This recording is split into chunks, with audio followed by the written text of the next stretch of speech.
I have a kind of blonde hair and kind of a reddish beard. It's a little less obvious since I trimmed it. But I have a kind of a reddish beard. And so some people come up to me sometimes and they're like, Paul, you know, your hair's like that. Are you a ginger? And to that I just reply, look, you don't get to define my ginger identity for me. Only I can do that. You should ask first. Then they get offended and walk away. It's okay. So I'm from Washington, D.C. That didn't require woo. It didn't require woo at all. DC. Yeah, D.C. I'll take Max's. He's actually from there. So I'm from Washington, D.C., and I left all my family back there to move here, including my two nieces, who I call Latina nieces because they're Latina. Not always to their face. And it's weird because they're kind of Texophiles, you know? They ride horses and wear cowboy hats and Western wear, and I think I broke their tiny little hearts when I drove back home in my light green Fiat 500. They were like, where's your pickup trunk, Uncle Paul? Well, Uncle Paul needs fuel efficiency to get to his computer job, little girls. Sorry I disappointed you. My oldest Latinese turned 15 recently. And I'm really worried about her because she turned 15 and, you know, she was such a goody two-shoes as a kid and never got in trouble, never did any drugs. And I'm worried that now that she's 15, she's going to become some kind of goth sex drug addict or something like that. Anyway, that's what I put in her birthday card. Since then, they've cut off contact with me, and that's okay. Guys, I don't know if you've ever been in the emergency room and been embarrassed to explain what's wrong to the doctor. I was there a little while ago. Only you. I was there a little while ago, and I was there a little while ago, and you know, my heart was beating really fast. I was tachycardic. My pulse was like 230 or something, and the doctor said, "Well, what happened?" And I said, "Well, I drank a 4-pack of Monster Energy in the space of about 20 minutes." He was like, "Well, why did you do that? What did you need to stay awake for?" I was like, "Well, we were on the last level of the dungeon. We just fought a beholder. We were rolling 20s all night. We really didn't want to stop, and I just didn't want to go to sleep. We had to keep playing the game, man." He didn't understand. Anyway, after that, I got myself a nerd doctor.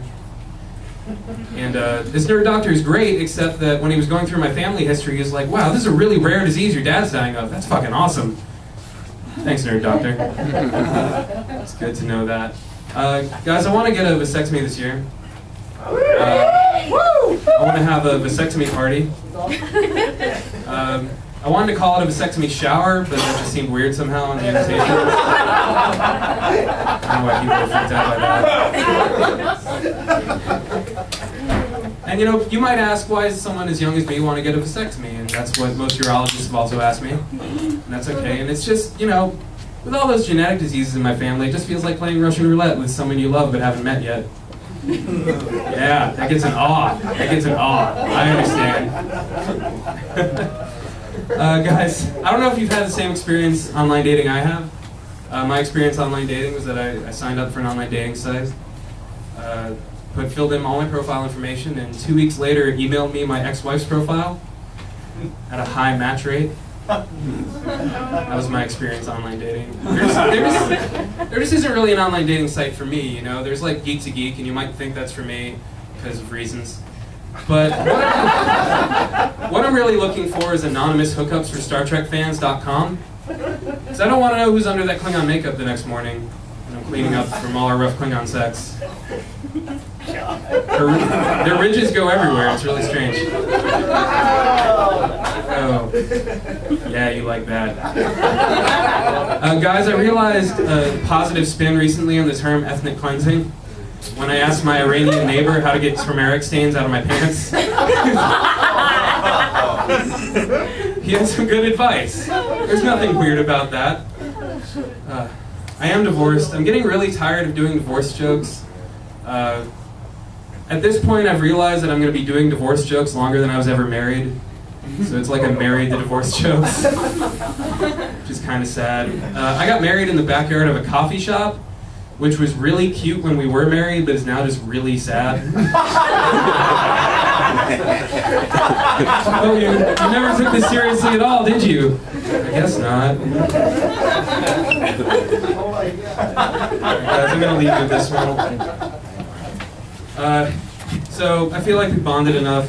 and I know a lot of you people that I can reveal something about myself. I'm not circumcised. Some of you may have already known this. I did. Mostly all comedians, and Ashley. Ashley, you gotta stop talking. I know this is a story about you. This is the only time I've been good at crowd work, so thank you for coming. So I'm not circumcised. And when I was growing up, I didn't realize this was weird, because you don't think that's weird when you're growing up, until I saw an article in Newsweek or Maxim or something. Those are equal publications, by the way. Integrity. And it had two pictures. It was about circumcision, what women preferred, and two pictures. One with a guy wearing a turtleneck, representing normal people. And one guy with the turtleneck pulled over his head, representing my people. And it was only then I realized my penis would never be Steve Jobs. Well, at least that means I wouldn't get prostate cancer.